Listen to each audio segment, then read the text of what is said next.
lokola yo oya mérité l'adoration lokola oyo tu confirmes.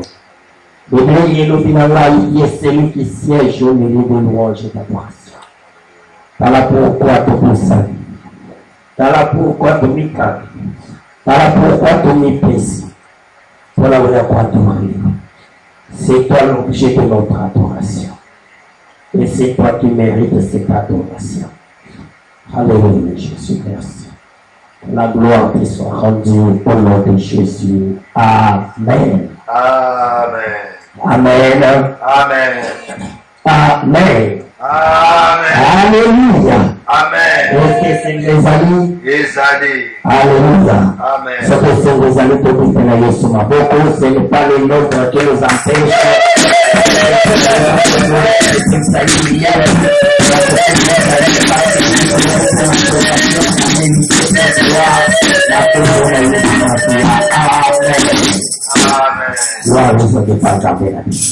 Amen. Amen.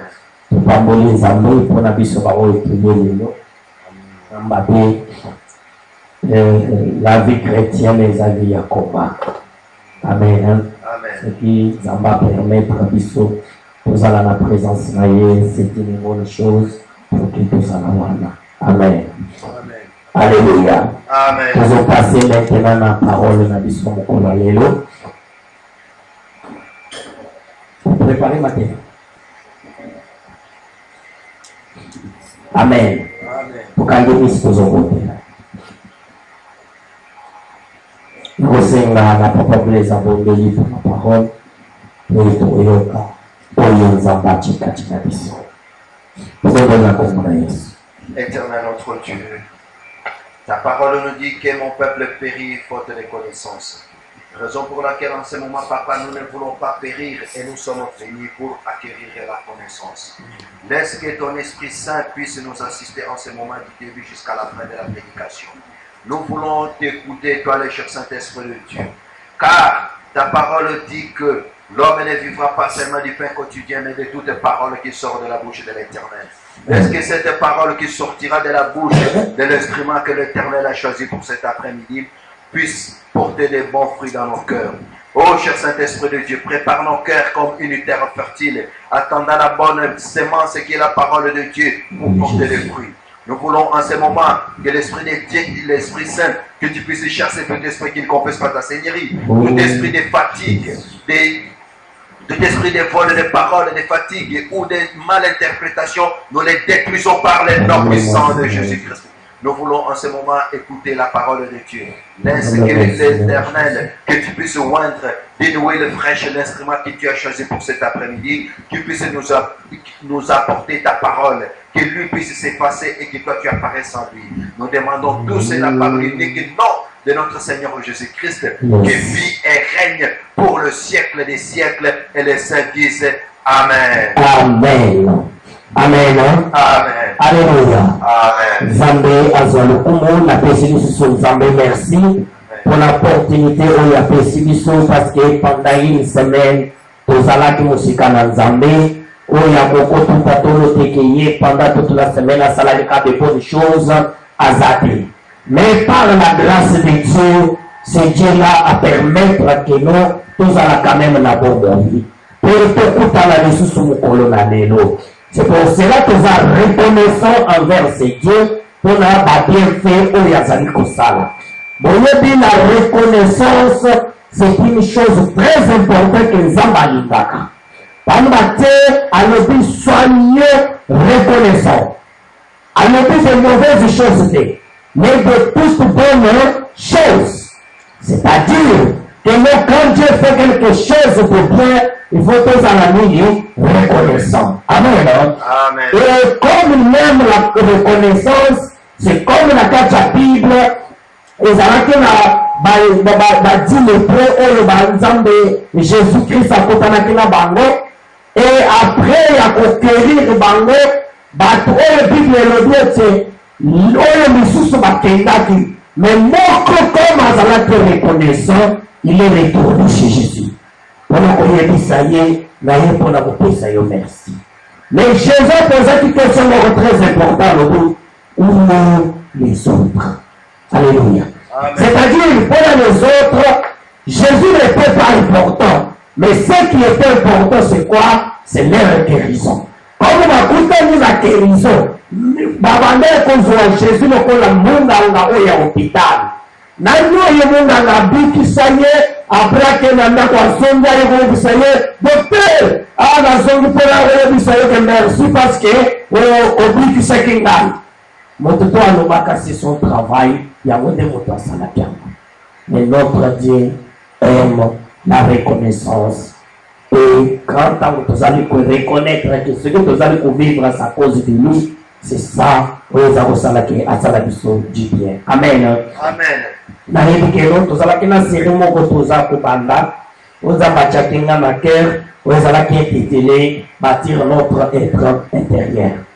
Mais ntango nafandaki semaine oyo Nzambe atie ngai eloko moko ya cœur à partir ya message oyo na bandai kozwa. Ça fait presque 3 semaines que maman Nicole azotuna ngai programme ya fin de l'année eza ndenge parce que tozobouge. Est-ce que toza na jeune toza na veillé toza na nini? Alors narépondaki eloko moko te aza wana aza témoin. Mais pourquoi? Parce que basalaka eloko par sentiment te, mais il faut tosala eloko selon bosengi ya Nzambe. Alors nazalaki na posa na yoka nanu Nzambe Nzambe alingi tosala nini mpona fin de l'année. Alors tokoko publier jeûne et prière. Mais pour publier pour quel but? Parce que quand on fait ça, il faut quand même tout le monde a quelque chose dans la vie de la personne. Mais jusqu'à moment que nous avons Zambé a précis à la Kisingaï, un message que danger est tellement makasi cette année, to année où nous avons banda, la katia vie ya bana la Zambé. Et makambo mosusu ayebisaki ngai bafamille ebele bakolela awa na ngai na Hollande. Et ntango nazomona pauvre notre frère grand frère ya ndeko na biso Crispin akufi sans kutu keno moto bazalaki na ye mardi une semaine après babengi ye akufi. Et ça montre que non makambo nzambe aza koloba eza toujours na nzela. Alors cette fois-ci, tu as décidé avant de raconter le message. C'est-à-dire, tu as obligé, tu as coloca, même on a peine à utiliser violence pour fêter Noël et l'anda côté. Amen. Il y a des non pour la facilité, mais chose à dire. Tu as côté retraite à partir de vendredi. C'est-à-dire, yo, biso, maman Chantal, na oyo bakolinga tokoki retraite cette fois-ci toza tokoki vendredi ya le 23 na butu samedi dimanche na tongo tosali kili après tozongela banda. Amen. Que Dieu nous aide. Wana mama déjà mwana sazi vaccin solo pali na programme déjà na sina yebi déjà na ba programme à vaccin na sina chena jour kutakulia tuwake na za danger. Amen. Amen. La prophétiser déjà. Quand on a tenu la jour à couper. Pour ce qui est le jour où on a eu ces petits ongles là. Amen. Amen. Alors, pour ce quota retraite, là, il fait ça facilité. Là, on côté comme un gloire, tu vas t'occuper de tes frères. D'accord? Ok? Alors, Zambé a besoin de la contrôle. Utiliser violence parce que Zambé a l'unité se retirer dans le Bissomoko des peuples vraiment où il y a l'église. Et après cette retraite, et c'est par là maintenant on a vu message moko oyo tozali kotanga lelo tofongoli na kati ya mokanda ya Luc chapitre 4 du 1er jusqu'au 13e verset. Là vous allez me poser message na nganga na ko changer message te parce que bato bayete donc Nzambe atindelaki bango te atindelaki nde biso. Alors mpona kosala moto plaisir tolongola yango parce que tontango tokoreportango semaine prochaine. Amen. Ce n'est pas une équipe de football.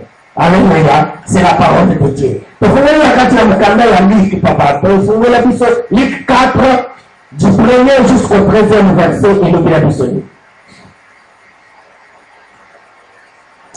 Alléluia, Jésus. Je lis au nom de Jésus.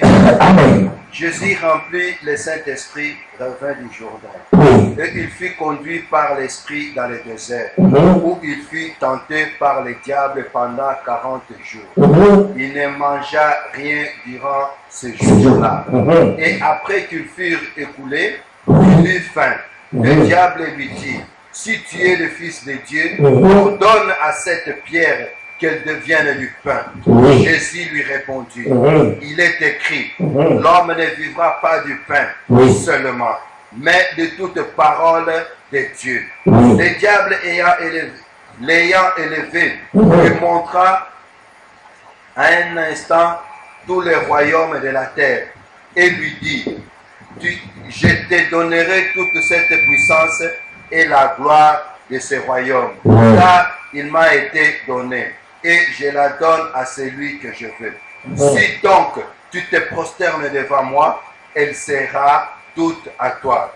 Jésus lui répondit, retire-toi de moi, Satan, car il est écrit, tu adoreras le Seigneur à ton Dieu et tu le serviras lui seul. Oui. Le diable le conduisit encore à Jérusalem, Mhm. le plaça sur le haut du temple et lui dit, Oui. si tu es le Fils de Dieu, Mhm. jette-toi d'ici en bas, car il est écrit, il donnera des ordres à des anges à ton sujet afin qu'ils te gardent et ils te porteront sur les mains de peur que ton pied ne heurte contre une pierre.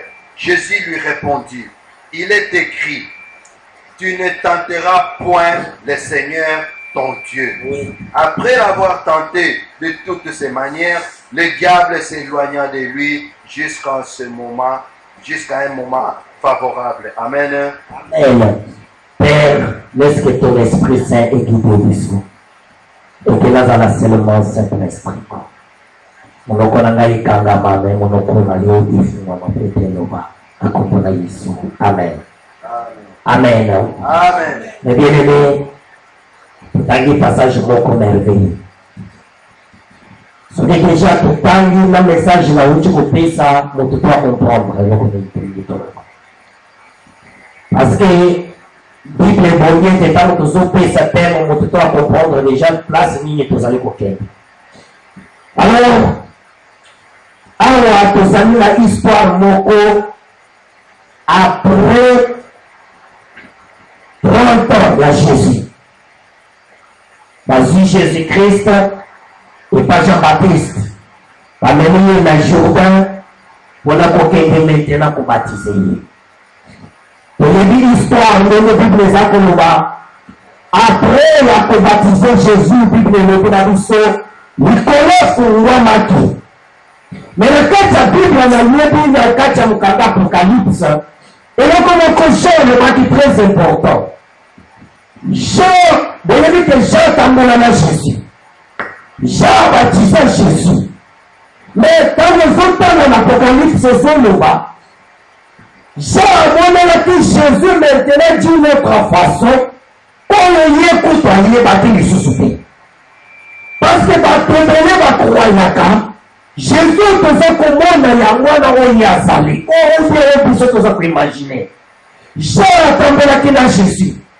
Jean tokokoloba aliaki na Jésus. Parce que c'est lui-même que oyo baza koloba wana Jourdain ye nde moto abaptisé Jésus. Mais ntango baza kopesa ye vision ya Jésus, c'est quelque chose extraordinaire. Jésus moko azokamwa na mokanda Apocalypse alobi namoni mutu wana aza kokenga lokola moi eke na tolo na ye na loketo na ye alati ceinture oyo ezali na olo emene biso ya moto okoki komona te. C'est-à-dire que le Jean azalaki na kati ya étonnement ya moto oyo ayebaki comme eke Jésus-Christ. Amen.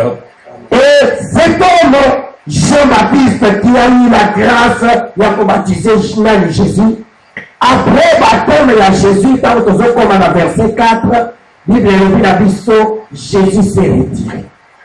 Alléluia. Et pour nous, attention.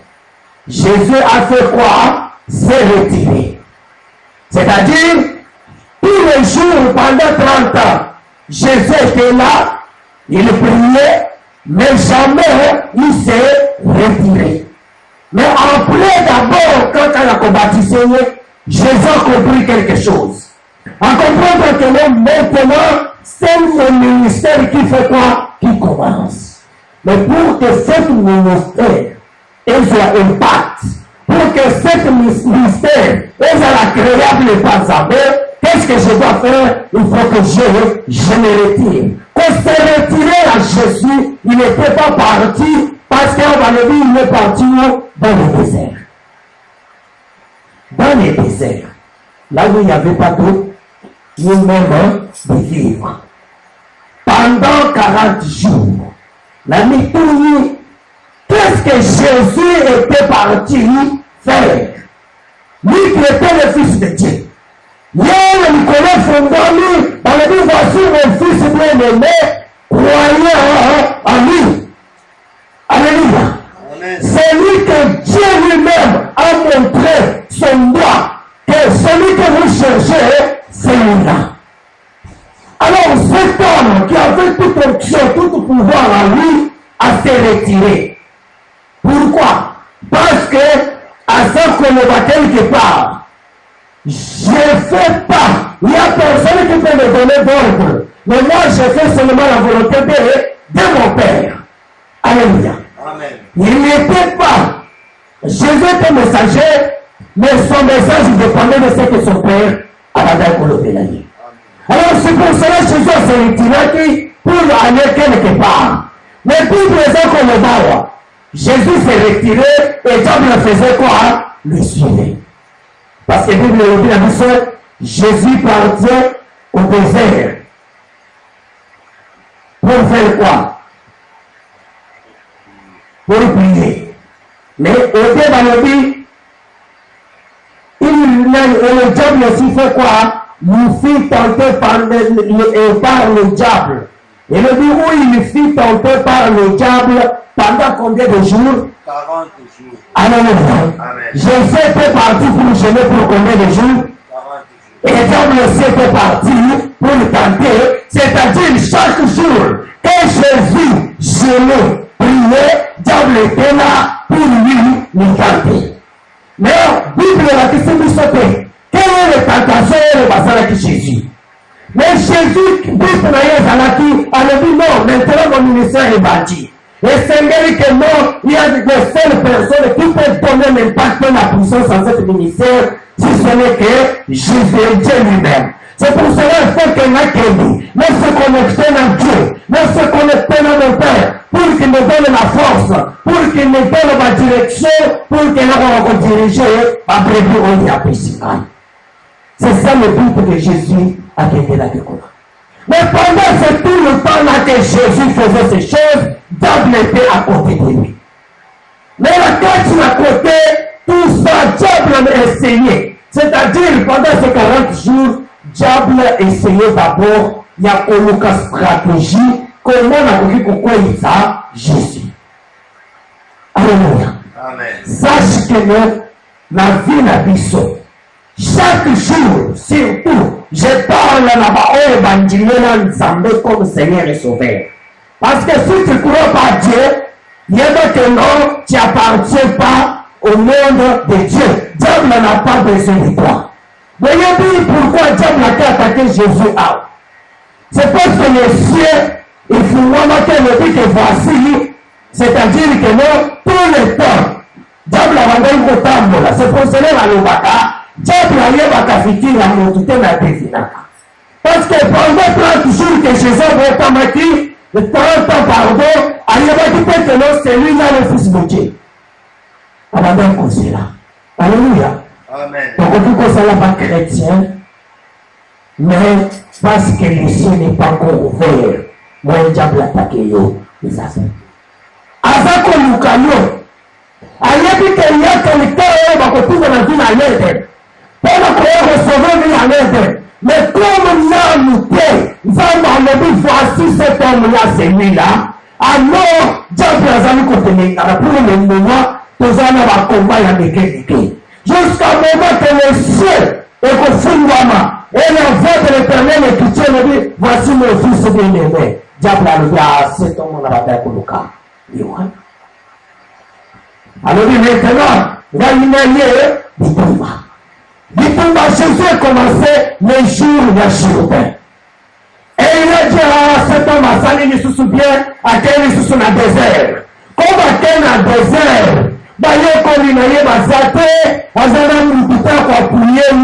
laisse-moi maintenant que non, là où je pars, c'est là où je vais faire quoi? La cause bien à éliminer. Comment ça y est, Alléluia. Amen. Mais il avait oublié quelque chose. C'est que la lumière de ça, tentation, ils en apportent à chaque chrétien. Moi, dans un diable a sapré ya kukwisa biso. Des choses que tu as vu comme moi, c'est ça pour que le diable a découragé le de chemin que yo nanga et tout ça la nini topona. Parce que puis il y a diable ya kolanda Jésus zalaki so qui est à la jour soit disant moi na ye oyo ah le royaume nyoso ikomianga. Donc avec les choses que Jésus a koya kisiko. Akomi na diable. Amen. Et là, on est bien salé. Même des conflits. Alléluia. Mais comme Azal Zambé, à Okaïko Salangote. Mais, et là, comme on peut examiner trois biloko très importants dans le passage. Il nous dit, pendant ces 40 jours, que Diable a demandé qu'on tenter Jésus, à côté qui croyait. Pourquoi? Parce que Jésus a la prière. C'est pas la prière que Diable n'arrivait même pas à s'approcher. Mais qu'est-ce que Diable a fait comme stratégie? Diable a attendu que nous, Jésus a fait la nuit, à Kokasiko aussi dit ça, gêne et prière. Alléluia. Amen. Et bien, le Binabiso, le verset 3, il est et le diable lui dit, alors il nous dira ces jours-là. Quel jour? C'est-à-dire, les jours où Jésus avait fini maintenant, il y a jeûne et prière. Dans d'autres Bibles, il dit, Jésus a eu faim. Jésus a eu faim, et le diable fait quoi? Midi. C'est parce que Jésus a eu faim. Diable a trouvé maintenant la porte. Alors bien, oui. Comme Azizi Koyonsala, na yebi oyo biloko akomi ezape na yebi te soki place Jésus azalaki na retour ya ndako ebanda kosala peut-être 2 jours de marche akokoka te cette fois-ci na kozwa ye parce que aza na posa ya kolia. Mais bien aimé, toyeba ke diable akoki koya kotia yo défi ya eloko oyo oza incapable ya kosala yango te. Diable ntango azoya kotante biso atantaka biso na biloko oyo biso moko toza capable ya kosala. Parce que comme c'était pas un problème facile, difficile pour Jésus. Parce que Jésus va nous la mappa. Jésus va nous la vie. Il était capable aussi, il y a que ça la nuit, il y a que ça les banques et comme parce qu'il était capable. C'est pour cela que Diable a dit, parce que, vous voyez pourquoi Jésus a refusé? Parce que, Alinda qui pas apesa honneur na diable. Soit disant moi na yeso le bakeno mwana na ngai bien aimé. Tala kutu soki la pesi ba wao tunaanza kusala nini? Exécutable. C'est-à-dire, lui et moi nous sommes devenus le même chef. C'est pour cela que Bible nous a koloba. Mutu oyo azali ko dépendre na mutu azo comme esclave ya mutu wana. C'est-à-dire quand tu obéis à la parole de quelqu'un, cette personne est devenue quoi? Ton maître. Et toi, tu es devenu son esclave. C'est-à-dire, c'est le but du diable. Mais comme Jésus connaissait la parole, et lui-même qui était la parole, il était parlé qu'on y ait. Mais quelle stratégie à cet homme diable? Alors le diable lui dit, si vraiment, parce que ceux qui n'a lié, n'a lié, n'a lié, papa Blaise Zouanitme, il ne parle pas comme ça, on n'y pas. Et ça n'impacte pas le bêtise, il n'y a pas de bon. Il faut que je frappe là où ça vraiment. Alors si vraiment, toi là, est-ce que tu es vraiment le fils de Dieu, toi? Il t'a dit ça. Tu crois aux choses là, ces choses-là? C'est vraiment vrai. Si vraiment tu es le fils de Dieu, quoi? Si vraiment tu es le fils de Dieu, c'est que si tu es le fils de Dieu, tu peux tout faire. Alors, toi, tu fais même cette pierre, et que non, il faut mieux que ça devienne quoi? Du pain. Vous comprenez? C'est ça le monde. Et c'est ça aussi la stratégie du diable. Les gens, quand ils viennent, et par la famille, Yowana, vous pouvez dire que tu vas sur l'église, Yowana, l'intercession de Dieu nous a gâté. Ah, vraiment, bien, on qui la ressemble. Est-ce qu'il y a vraiment semble la camion? Ceux qui vraiment te parlent le bien, oui, ça nous semble la cognée qui nous a envoyé, nous avons appelé bio. À ceux qui nous avons appelé bio, il y a qu'à se bonne de la montre la capi. Ou bien, privé, là, on a la Bible, mais on connaît une répétition ma femme. C'est ça le piège du diable. Est-ce que tout ça vous comprenez? C'est ça ce que va lire Jésus. Jésus était capable de ne soit ni pas à comme il va comme ça, ou pas. Mais il y a une stratégie à diable. À tout le monde où ça fait mal. Il y a vraiment. Ah, ça veut dire que tu vas te trouver dans un zambé tout. Mais il y a paix. Moi, il y a moi dans Joseph. La Bible, si vraiment tu es le fils de Dieu, prouve-moi. Parce que le but de diable, c'est que nous, pour nous voir, c'est que nous sommes. La Bible nous dit que Jésus est venu pas pour faire sa volonté, mais faire la volonté de son Père. C'est pour cela qu'il a compris ce qui était derrière cette question. Pour lui dire, l'homme ne vivra pas seulement du pain. Ce n'est pas parce qu'une autre manière, il y a qu'on le va dans la diable. Voilà. Mais quand on me dit, dans ce rien, il y a un salade. Yomoko yebike na zamona na Zambie. Batu mususu ba yebike na zamona na Zambie. Alors na mwenye ko na prouver yo te. Na changer mi pour na changer mi pate. Le bongo mi na ngolo ko moko te. Na rotika la même moi na Zambie. Parce que ce que Dieu a dit est déjà dit. Nous devons changer la Zambie. Alléluia. Amen. Est-ce que vous avez comprendre la stratégie à Zambie? Parce que les bien-aimés, sachant que nous maintenant, l'année que tu as mis au compte, c'est l'année à Bitouma. Nous sommes pour du savon. C'est pour cela que nous avons souvent que nous posons pour nous défendre dans Zambie, mais tous côté quand Zambie se défendre. Mais nous chaque chose que tout ça là. Et puis, esprit nous les a aussi mawala. Parce que pas le manzabo va comment facilement. Des chrétiens basani comme Jésus a tourné là qui lui reçoit diable. Mais pas le manzabo va s'accompagner au niveau là, il n'y a pas de problème. Un petit problème, c'est qu'il y a encore étonnant, un chrétien après une tentation, à ça peut me sembler à comment expliquer, vraiment, donc, vraiment, une tentation, les acquitteurs, le cas, si on est en gagne, papa, il y a qu'un diable, on dirait c'est quoi il y a à 100% pour la commune de diable. Alléluia. Elles ont pris toutes des excuses inutiles, et les angana mutu, les angana makono, les angana mena, non likila. Elles ont comme la yango normal. Voyez bien dans le baka beaucoup que non, ce n'est pas pour le lien Bible le Banabiso Jésus est le chemin, la vérité et la vie. Il est le chemin de qui? Il y a pas au bassin pour l'engager. Quel est ce chemin? Il y a chose où il y a là lieu.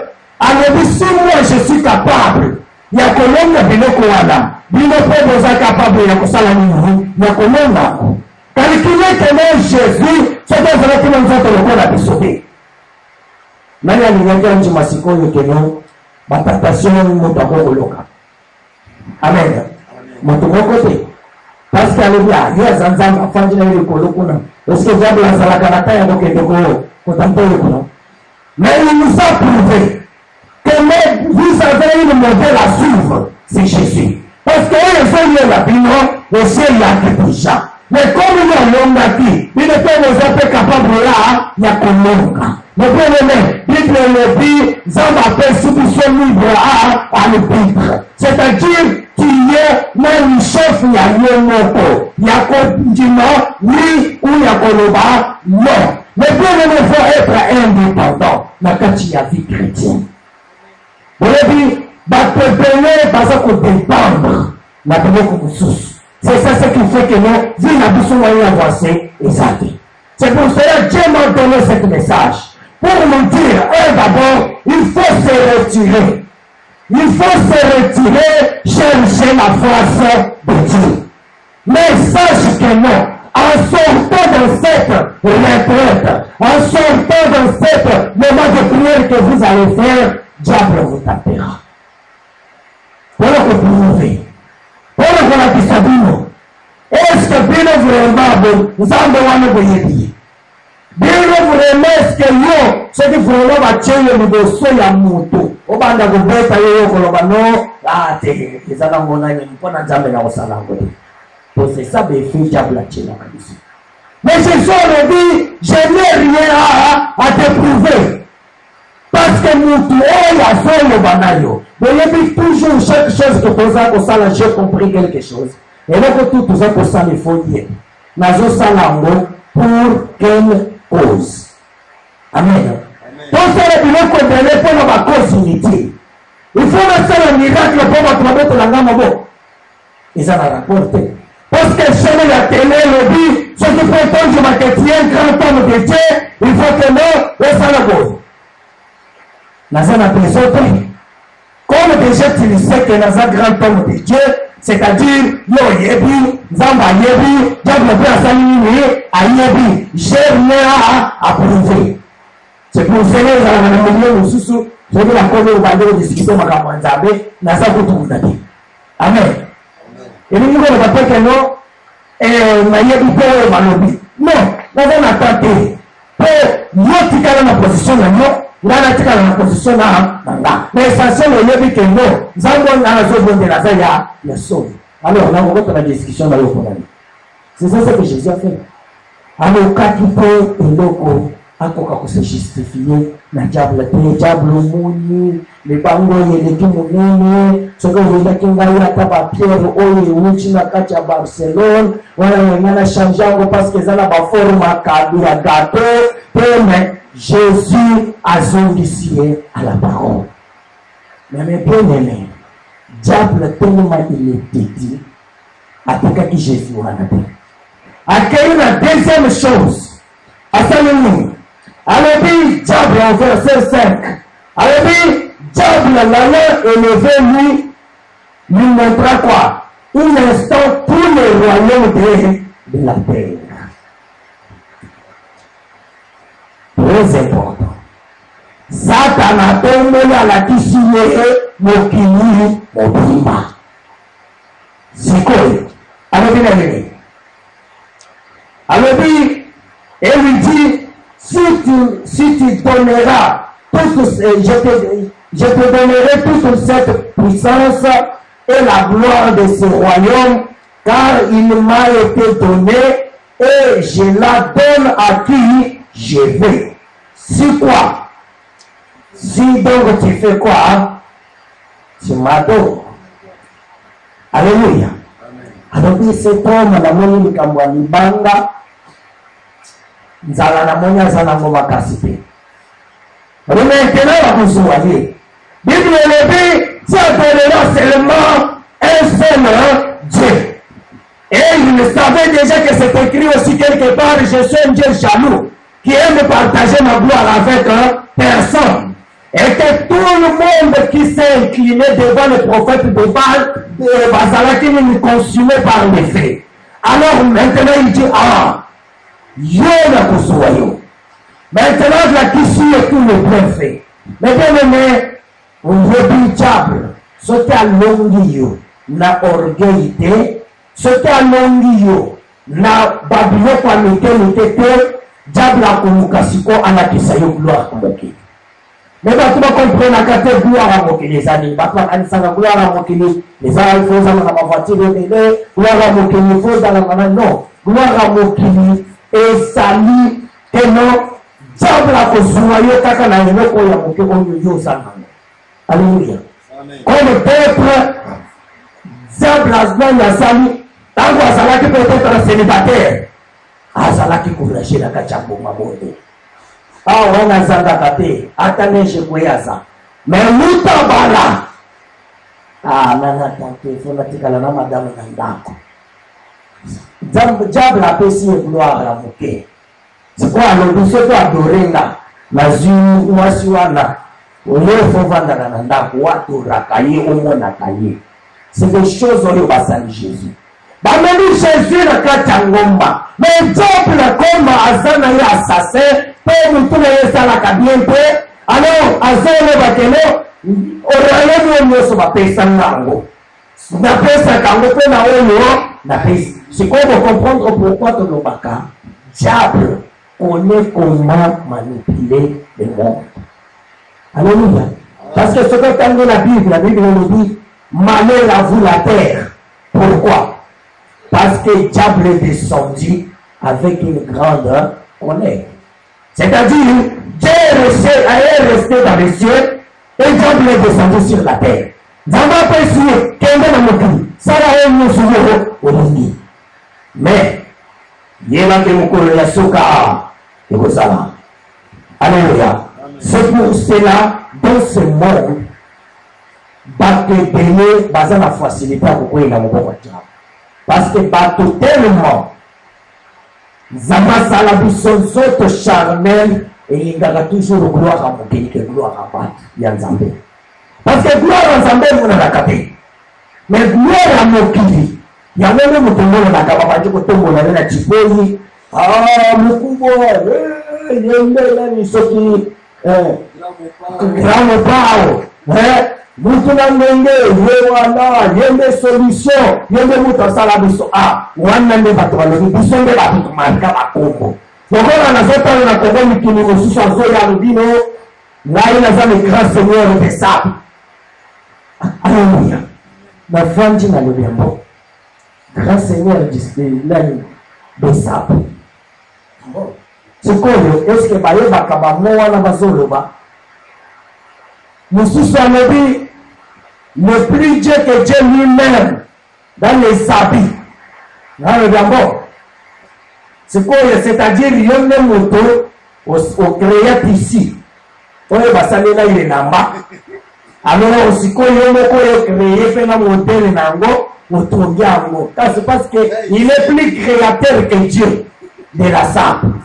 C'est-à-dire même couturier azala ye kutu konate pe yende moto akei asali matière oyo esalaka tisi yende moto akei asali matière oyo basalelaka tonga asali tonga asali mashini ye moko ya coudre yango alors il n'est plus seigneur que Dieu. Alléluia. Par le combat la gloire des hommes bato baza komema ngo na mapeka.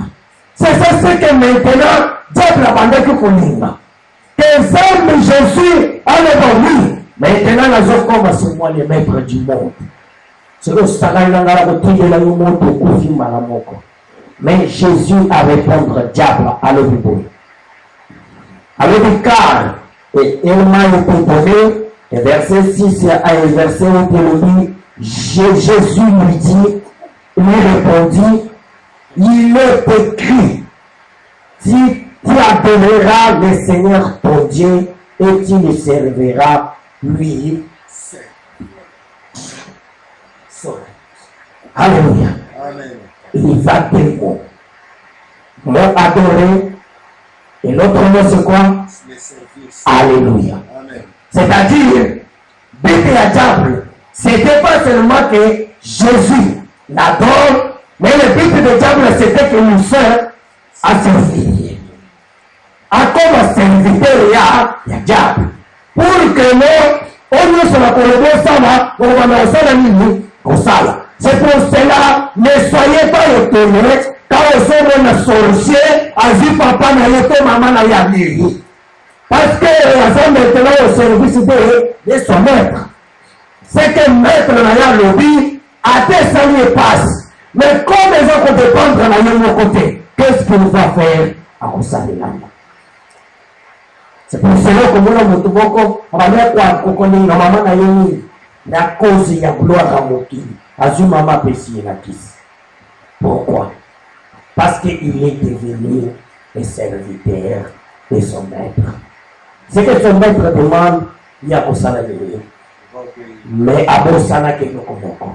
Jésus n'était pas serviteur ni des diables ni du monde, mais était le fils de Dieu. Parce qu'il y a la différence entre fils et serviteur. Alors Jésus, on a dit, il est écrit, mais bien aimé, pourquoi Jésus a amené toujours le diable dans sa parole? Parce qu'il savait. Diable lui-même a trop malin la parole. Diable a eu une Bible pour les caméras majorité à chrétien. Alléluia. Amen. Diable a eu une Bible pour les majorité à chrétien. Nous sommes là, peut-être qu'on a eu la Bible. Mais diable a eu bien des Genèse, Apocalypse, Mobile. A eu des pièges, nous avons comment on a fait pour que va comprendre la version en été, alors pour que la version est comme la faveur là. C'est pour cela que nous avons kakeno, nous avons l'église bien, nous avons soutenu la Zinani, version de quoi le vino, c'est autorisé. Parce que le diable, il me connaît, et comment manipuler ces versets. Alléluia. C'est pas pour rien qu'on comme païen, il y a aussi, on a verset à Timothée, le dit non, mais l'un pour ton estomac. Na wana natuna kakaka papa obela ka estomac wote mais balobi que non yeso abongola kinzi dans le contexte c'est pas bazoe la Bible, c'est les stratégies du diable. Diable croyait que le monde est ça y allait. Pourquoi on va croire le bon? Parce que comme il habite sur la terre, il croyait que la terre lui appartenait. Mais à ce moment sur lequel le Dieu créateur, le maître, la Bible le dit, il est le maître des cieux et de la terre. Même on ajoute même de la mer, même sous la terre. Alléluia. Ça, Dieu l'avait oublié. Mais comme Jésus avait compris, il est écrit. C'est pour montrer aux hommes, quand la tentation arrive, sache ce qui est écrit dans la parole de Dieu. Mais tant que tu as la parole en toi, que tu vis avec cette parole, diable ne peut pas combattre. C'est une arme qui va te défendre devant diable. Alors,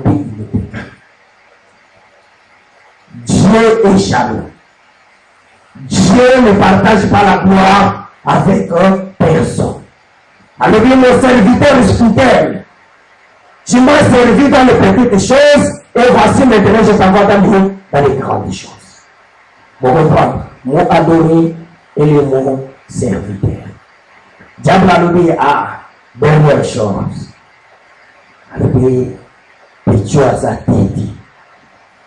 Dieu a sa tellement petit, c'est là ce qui s'est. La neuf aussi le diable nous conduit encore où? À Jérusalem. Alors, il toquait la place de Yobo, Tamananoa, Nana. Quand on a connu Jérusalem, on a dit, et le diable lui dit, c'est quoi? Si tu es le fils de Dieu. Petit, ce que qu'on katana, on peut la ndambo. Là, c'est-à-dire, ce qui vraiment les voit qui est à petit par Ginaïe, Bayeko Zoanio, à petit Namoko na Kokoma, moi, la Msala Nayo. Alléluia. Parce que celui qui continue de dire ça, le dit, jette-toi d'ici en bas, car il est écrit. Bon, le qui va dans mon autre, diable connaît la parole plus que Dieu lui-même. Alors, parce qu'il est écrit, il donnerait des ordres à ses anges à ton sujet, afin qu'il paie. Ayebaki, que c'est écrit, que si vraiment cette forme, c'est cet enfant-là, c'est mon fils, c'est-à-dire, je vais entourer Jésus, il y a pas de comme on a pas voté. abanda kozela oyo bakoya na mopepe po ete bakokoya pali. C'est des choses les gens tomona kalti lelo ntango ozokende na moto ayebisi vraiment soki vraiment kozalaka na nzambe mais pourquoi nzambe ango abatelaka bino te ntango mobila. Amen. Mais soki naza ti lelo c'est parce que nzambe wana azobatelaka. Soki naza ti lelo c'est parce que nzambe wana aza na baange. Bible elobi na biso nano oboyebi te totanga na Bible. Bible elobi Job akendaki na kombo de quantité ya baange. Balobi Bible eza kodéterminer diable a mené un quart. C'est quoi Dieu a décalé la côté? C'est-à-dire, eux ils ont canissé à la majorité, mais ils ont la majorité de notre técanique. C'est pour cela que les amis ont ajouté le but, et que Dieu donne à chacun un ange protecteur. Et que même si cet ange n'est pas suffisant pour te protéger, il est aussi capable d'ajouter des anges pour que nous encore protéger. C'est pour cela que je dis que nous sommes dans le nord, nous sommes dans le sud, dans l'est, dans l'ouest, et nous pouvons toucher nos têtes. C'est-à-dire, je donne l'ange devant toi, l'ange derrière toi, l'ange à gauche et à ta droite. Toi, tu es au milieu. C'est pour te protéger. C'est-à-dire que l'ange, bonjour, je dis à Pikalina Bango, pas plus nombreux que Oyo. Alléluia. Ça, diable, il arrive à et Jésus a répondu encore. Voilà, vous voyez que les a une discussion beaucoup il y a pas Bible contre Bible. Et alors ils te porteront sur les mains de peur que ton pied ne rentre contre une pierre. Il y a kanisa qui peut rebanubaki ezalaki mabanga ya Jérusalem. Mais à Bethléem, que des pierres qu'on parle ici, ce sont des problèmes de ce monde. La difficulté, la mort qui attendait Jésus. Les pierres, il fallait que tu aies un tonneau. C'est ça le pierre que moi, j'envoyerai mes anges pour qu'ils ne tombent pas. Même la Kunda, saute la naissance et pour la vie. Diable n'avait pas compris la sens, il y a versé quoi. Mais Jésus a le Jésus lui répondit, il dit, s'il ne te tentera point, le Seigneur ton Dieu. C'est vrai, il y a aussi, pendant que ceux qui sont à de un, il faut y aller, Zaha, pour continuer. Alléluia. Parce qu'à l'objet que nous, on va tenter de l'engager. À l'objet cette fois-ci, qui ne tentera pas ton Dieu. C'est moi qui est en train de tenter. Alors ma tentation de les amis est sans effet. Parce que c'est moi le Dieu que tu veux maintenant que Batinda ange. Tout ce que tu me demandes est possible, je peux le faire. Mais je ne le ferai pas. Parce que elle est écrit. Le monde c'est très important. C'est dommage. Alors, pour la Rusuka, Mazofungo Nagata Mokabaya, 1 Corinthiens. 1 Corinthiens chapitre 10, 13 et le béni. 1 Corinthiens chapitre 10 et le verset 13. Je lis au nom de Jésus. Amen. 1 Corinthiens 10, 13. Oui. Aucune tentation ne vous est survenue qui n'ait été humaine. Dieu qui est fidèle ne permettra pas que vous soyez tentés au-delà de vos forces. Mais avec la tentation, il préparera aussi les moyens d'en sortir, afin que vous puissiez la supporter. Amen. Amen. Alléluia. Amen. Bible de la Bible, aucune tentation ne fait pas, ne vous survenir qui n'est été Amen. pour vous dire que Dieu ne le tente pas. Mais la crainte et la tentation, c'est pour nous montrer que si moi-même Dieu n'a fallu que l'on a permettre mon fils bien-aimé, n'a dit que Dieu va vous tenter. Vous aussi vous serez tentés. Mais voyez vraiment comme mon corps, les messages que Dieu nous donne.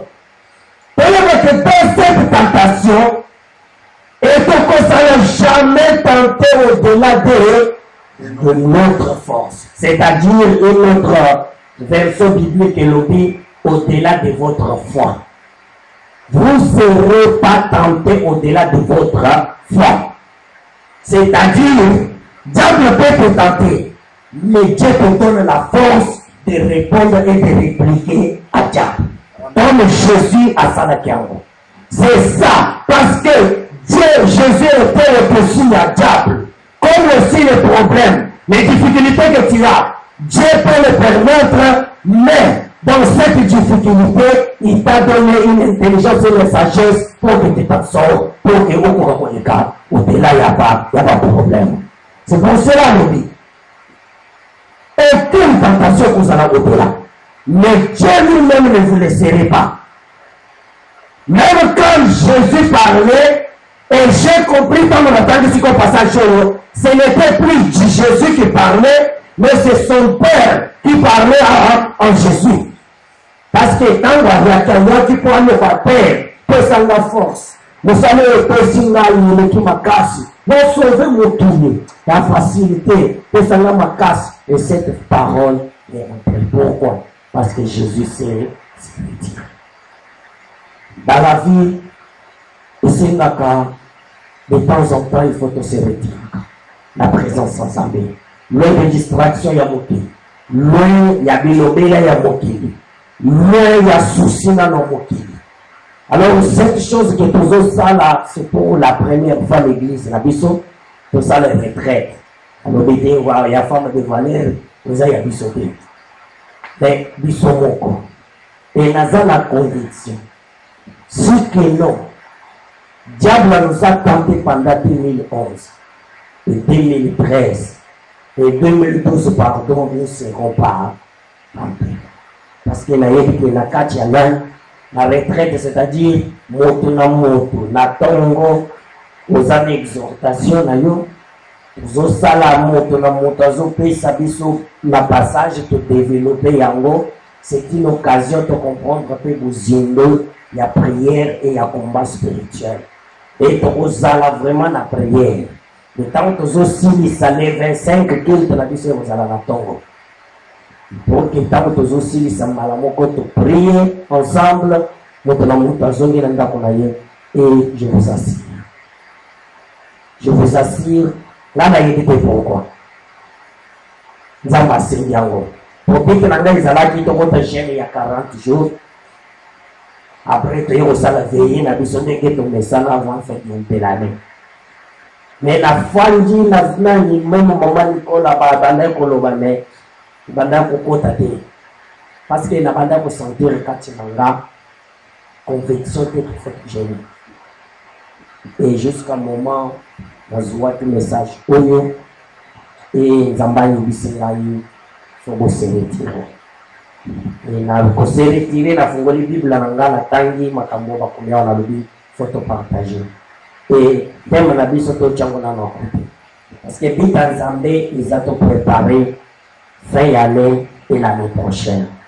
Alors bâtir notre être intérieur petit qui n'a pas d'épisode de salut. Il y a beaucoup de choses que Nzamba zolo de langango mais sikoyo nous allons continuer la quatrième direction pour préparer les jours à les 25. Il y a les 23 Après, il fallait que nous salle parce que nous avons des vacances les 24. Après, nous salle. C'est que les gens ont choix, ils ont vendredi, samedi, il faut la même désir. Pour la gloire à Nzambe. Alors, la bandit fait malamoko, vacances manga. Donc, nous avons des vacances à Moulaï. Et dépasser toutes les vacances, puis jusqu'à février. Wow. Donc, tu vois qu'il y a un salle. Mais, nous allons se sacrifier pour quatre fêter nous avons ça. Sinon, nous avons tout ça la veillée du mois, semaine où il y a les 9. Nous avons tout ça la veillée. Mais comme nous avons convaincre, pour ça la veillée, on a dit retraite. Donc, on a la retraite. et la yébi puissance ya retraite parce que là c'est la participe à la retraite. Soyez tombé ici, mais retraite toi ne vous en a conduit la jeûne et prière de 14 jours. Amen. Nous allons abattre la biseau pour garder cette parole et pour méditer sur cette parole. Nous serons tentés, mais Dieu est avec nous et avec Dieu nous ferons quoi? Nous vaincrons. Parce que les gens comme la télé, sur l'internet pour la télé, les capatés, nous vaincrons. Mais la Bible, c'est le mot chrétien. Parce que notre Dieu est vainqueur. Et il dépasse à Dieu, il dépasse vaincra. Mais, les autres nous les chrétiens, nous vaincrons avec Dieu. Alléluia. Nous en battons pour la mission. Amen.